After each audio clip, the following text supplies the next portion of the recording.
Magandang gabi mga ka-version. Walang share muna. Share muna kung nasaan kami.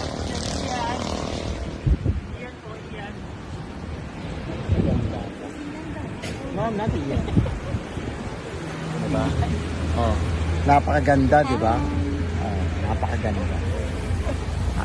Okay.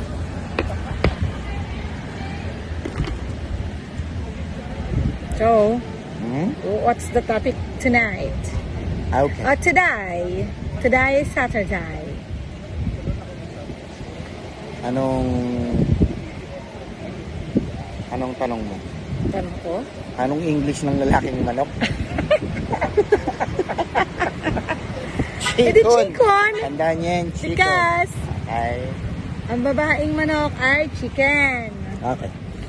So, ang gusto kong pag-usapan natin today is What? hanggang saan mo dapat ipaglaban yung duck mo. Uy, bigat. Uy! Hanggang saan mo dapat ipaglaban. Yun lang. Ipaglaban. So, lalaki at babae tayo. So, both sides. Tama? Okay. So, sino mauna? O bato-bato? Mauna ka. Alright. So, ang tanong guys, calling question is nasipa ko yung lamesa. Hindi, joke lang. Hanggang kailan mo dapat ipaglaban o habulin yung taong mahal? Tama? Tama ba? Tama. Okay. So, para sa akin, hanggat may feelings ka. Regardless. O yan ako to. I'm talking. Ako yung opinion ko to. Sa akin, hindi kasi ako naniniwala dun sa lalaki ka, you should be firm. Yes, you should. However, when it comes to the person you love, there should be no exemption. Pero syempre, depende sa sitwasyon. Pero babalik tayo dun sa tanong. Kung tatanungin mo ako kung hanggang saan ko kayang ipaglaban at habulin yung taong mahal ko, hindi ko alam. Kasi kung masasagot ko yan at masusukat ko, meaning kaya ko siyang sabihin kung hanggang saan lang. Ibig sabihin may limit, diba? Yes, of course, there is a limit. But to give you a proper answer, siguro hahabulin ko siya hanggang kaya kong ilaban yung pagmamahal ko. Pero kapag meron ng third party, no need. Tandaan nyo, wala namang number 2 kasi kapag sapat na yung number 1. So yun yung sagot ko. Ganun. So, hanggat kaya ko, literal na yung, wag naman yung mukha kang tanga, no. Well, in some cases, may mga lalaki talagang ganun. But, sa akin naman, syempre, meron akong reserve para sa sarili ko. Pangit naman na sobrang mong hahabulin that in some situations na parang mukha ka ng tanga, ganun. Like, mapapahiya ka naman in front of other people, ganun. So, hindi naman ganun siguro. Pero hindi ako yung tipong tao na madaling sumuko kasi. Mataas yung resilience ko sa sarili. Yeah. And huwag kayong mahiya. Para sa akin kasi hindi nakakaya yan when I'm chasing the one I love.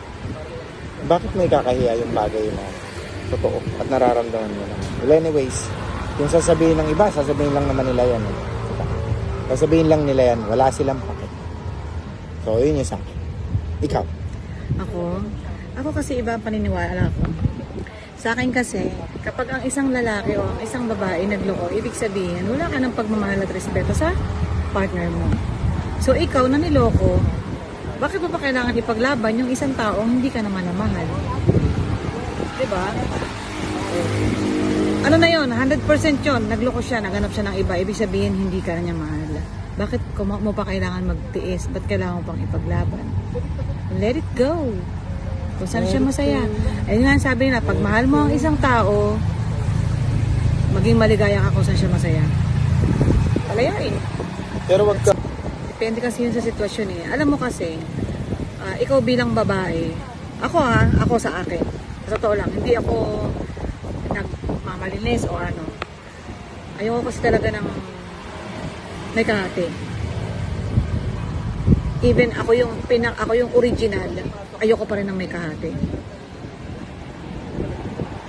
Kaya kitang ipamigay kung kinakailangan. Kasi, ginusto mo yun eh. Di ba?